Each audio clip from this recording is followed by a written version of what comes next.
नमस्ते दर्शकों, मैं हूँ गुंजा और आप देख रहे हैं टोन डिजिटल स्टोरी। एक बूढ़ा व्यक्ति था जो अपनी बेटे से बहुत परेशान रहा करता था। उसका बेटा बहुत ही नालायक और निकम्मा था। वो कोई काम नहीं करता था और दिन भर अपने दोस्तों के साथ टाइम पास किया करता था। एक दिन उस बूढ़े व्यक्ति ने सोचा कि आज मैं अपने बेटे को सबक सिखा के ही दूंगा।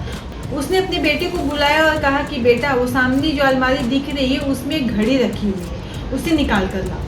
लड़का गया और उस घड़ी को निकाल कर लाकर अपने पिताजी को दिया। पिताजी ने कहा कि कल सुबह बाजार में जाना और इस घड़ी की कीमत पूछना लोगों से, देखो लोग क्या कहते हैं। लड़के ने ठीक वैसा ही किया। अगली सुबह वह घड़ी को लेकर बाजार में गया और वहां उस घड़ी की कीमत पूछी। लोगों ने अपने अपने अनुसार उस घड़ी की कीमत बताई। किसी ने 200, 600, किसी ने 800, किसी ने 1000, तो किसी ने 1200 रुपए तक भी कहा।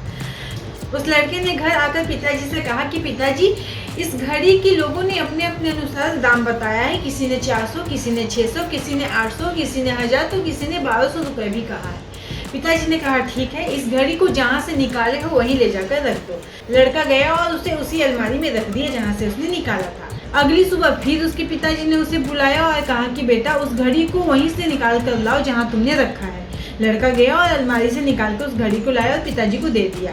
पिताजी ने कहा कि अब आज तुम इस घड़ी को लेकर बाजार में जाओ और इसमें हो रहे समय की कीमत लोगों से पूछो, देखो लोग आज क्या कहते हैं। लड़का थोड़ा हिचकिचाया, लेकिन चूंकि पिताजी ने कहा था इसलिए उसे करना था।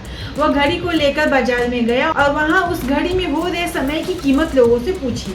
लोगों ने सोचा कि ये लड़का पागल हो गया है। कल तक तो ये घड़ी की कीमत पूछ रहा था और आज इसमें हो रहे समय की कीमत पूछ रहा है। तो जब भी वो लड़का किसी से सवाल करता तो या तो लोग उस पर हंसने लगते या तो उसे डांट कर भगा देते।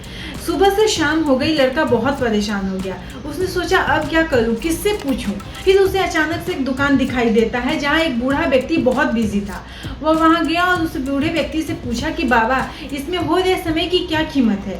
वह आदमी समझ गया कि यह लड़का क्या पूछना चाहता है। उसने 2 मिनट समय निकाला और उस लड़के से कहा कि बेटा, इस घड़ी में जो समय हो रही है उसकी कोई मूल्य नहीं है, वह अमूल्य है। गरीब हो या अमीर, सबके पास दिन के 24 घंटे होते हैं। डिपेंड करता है कि तुम उस 24 घंटे को किस चीज में खर्च कर रहे हो, उसे किसी अच्छे काम में लगा लो या यूं ही व्यर्थ गंवा रहे हो। अगर तुमने अपने दिन के एक क्षण भी व्यर्थ गंवाए हैं तो लाखों करोड़ों रुपए देकर भी उसे वापस नहीं लाया जा सकता। समय को तुम खरीद तो नहीं सकते हो, लेकिन उसे खर्च जरूर किया जा सकता है और उसे किस चीज में खर्च कर रहे हो, किस चीज में व्यतीत कर रहे हो, वो तुम्हारे हाथ में है। लड़के को सब कुछ समझ में आ गया। वह वापस घर आया और अपने पिताजी को सारी बात बताई। उस दिन से उस लड़के का जीवन बदल गया। वह टाइम पास करना छोड़ दिया, अपना सारा समय पढ़ाई में लगाता और जो बचा हुआ समय तो अपने पिताजी के साथ काम में हाथ बटाता। तो दोस्तों, इस कहानी से हमें सीख मिलती है कि हमें अपने समय का किस तरह से उपयोग करना है, ये हमें सोचना है। समय बहुत कीमती होता है। चलिए, इसी के साथ लेती हूँ इजाजत। मिलती हूँ अगले वीडियो में एक नई कहानी के साथ।